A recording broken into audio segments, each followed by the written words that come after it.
මම මේ ආයතනයේ වැඩ පටන් අරගෙන මාස 9ක් වුණා මේ මාසෙට. ඇත්තටම සම්පූර්ණ රජයේ සහිත ආයතනයක් හැටියට අපි මේ මාස 9 තුල මොනවද කරේ? ඒ කරපු දේවල් වල ප්‍රතිඵල මොනවද?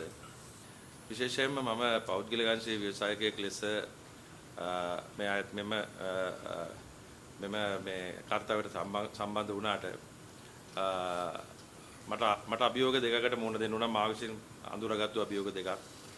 එකක් තමයි ආයතනයට ආවට පස්සේ මං අධ්‍යයනය කරාට පස්සේ මං දැනගත්ත විදිහට ආයතනයේ ඔයගොල්ලෝ දන්නවා ගොඩක්ම සෑම රාජ්‍ය ආයතනයක බහුතර රාජ්‍ය ආයතනවල තියෙන ප්‍රශ්නයක් තමයි දූෂණය. ඉතින් මේ රාජ්‍ය ආයතනය තුලත් බිම් මට්ටමේ සිට උඩ දක්වාම උඩුදුර දීප දූෂණයට රේව කොහොම සටන් වදින්නේ මේ දූෂණය කොහොමද නවත්තන්නේ කියන එක ගැන ලොකු කාර්යභාරයක් මට අභියෝගයක් වුණා මේක කොහොමද කරන්නේ කියලා. ඊට අමතරව විශේෂයෙන්ම මේ හෝටල් ශේෂ්ත්‍රය ගත්තොත් මේ කොළඹ තියෙන සියලු හෝටල් එක බැලුවොත් අපිට තරඟ කරන්න වෙන්නේ පෞද්ගලික අංශයේ තියෙන ශක්තිමත්ම ආයතනත් එක තමයි අපිට තරඟ කරන්න වෙන්නේ. හැබැයි අපි රාජ්‍ය ආයතනයක් ලෙස තමයි අපි මේක කටයුතු කරගෙන හිටියේ. අපි කොහොමද මේ තරඟකාරීත්වයට මුහුණ දෙන්න අපි පෞද්ගලික අංශයේ හිතන පතන විදිහට ඒ තරඟකාරීත්වයට මුහුණ දෙන ශක්තිමත් කණ්ඩායමක් හදන්නේ කොහොමද කියන අභියෝගය මට මා ඉදිරියේ තිබ්බා. ඒක තමයි මම පහුගිය මාස 4-5ෙම මේ කාර්යයට වෙහෙසුණා. අපි ගත්තොත් එහෙම මම පළවෙනි කාර්යය ගැන ගත්තොත් අපි කොහොමද දූෂණය කියන කාර්යය අපි ගත්තොත් මුලින් කිව්වා වගේම පොඩි දැන ඉඳලා ඊළඟට දක්වාම මේ දූෂණය පැතිරලා තිබ්බේ. ඇත්තටම දූෂිත තත්ත්වයක් තිබ්බේ. මම හිතනවා ඇත්තටම මේ පහුගිය මාස 4-5 ඇතුළත මේ ආයතනයේ සියලු සේවා සාක්ෂි දරාවි.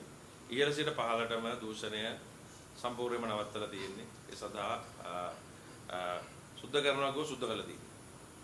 අද ඇත්තටම මම ඔයගලන්ට කිව්වොත් මේකේ දැන් අපි කිසිම දෙයක්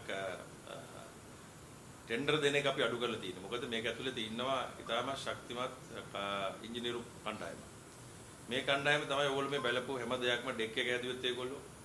ඊට පස්සේ මේ දැකපු හෝල් එක ඔකිඩ් ගාඩන් එක හැදුවෙත් ඒගොල්ලෝ. අපි එකම දෙයයි මේ මම ආවට පස්සේ මේ ආයතනයේ ටෙන්ඩර් දාලා කරේ විශාල වැඩකට මේ මොකක්ද අපේ මේ රත වාහන අංගනේ නේ කාපාක් එක තමයි අපි කාපට් කරේ. මේ කාපට් කරන්න මම එනකොට මේකේ එස්ටිමේට් කරලා තිබ්බා මිලියන 30ක්. හැබැයි අපි මිලියන 20කින් මේක ඉවර කරා. ඒතර ඔයාලට පේනවා උඩ ඉඳලා තියෙන දූෂණය වගේම බිම් මට්ටමේ තියෙන දූෂණයත් අපි සම්පූර්ණයෙන් නවත්තලා තියෙනවා. ඇත්තරම ඒකට අපිට මාස 4ක 5ක කාලයක් යනවා. සමහරව තද බල තීරණ ගන්න උනා. ඒ සියල්ල අරගෙන කොටස ජාතනේ දූෂිතයෙන් තොර මට ඒක බොහොම අවංකව කියන්න පුළුවන්. මේ ඉන්න ඕන සේවකයෙක් ඒ ගැන කවුරුත් සාක්ෂි දරයි. අද දූෂණයෙන් තොරයි කොටස ජාතන. ඊළඟ කාරණේ තමයි කොහොමද මේ තරඟකාරීත්වයට මුහුණ දෙන්න කොටස එක හදන්නේ. මොකද රාජ්‍ය ආයතනයක් කොහොම හිතන පතන විදිය වෙනස්. හැබැයි මේ පුද්ගලික ආයතනයක් හිතන විදියට කොහොමද මේ ආයතනය හිතන්නේ කියන එක හදන්න ඒක ලොකු ආයතනික සංස්කෘතිය වෙනස් කිරීම ලොකු අභියෝගයක් වුණා. ඒ සඳහා මට ඇත්තටම ශ්‍රේෂ්ඨ ප්‍රවීණයන් ආයතන තුළට ගේන්න වුණා.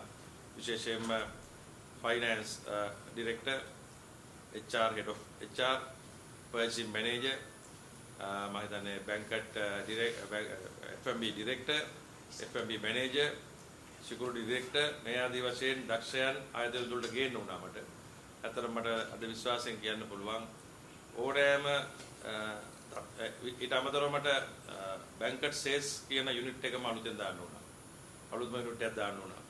ඉතින් ඒත් එක්කම ඇත්තටම ආයතනය ඕනෑම පුද්ගලික අංශයෙන් එල්ලවෙන ඕනෑම තරඟකාරීත්වයට මුහුණ දෙන්න පුළුවන් ශක්තිමත් කණ්ඩායමක් වෙනකොට වොටර්සෙජ් එක තුල නිර්මාණය වෙලා තියෙනවා.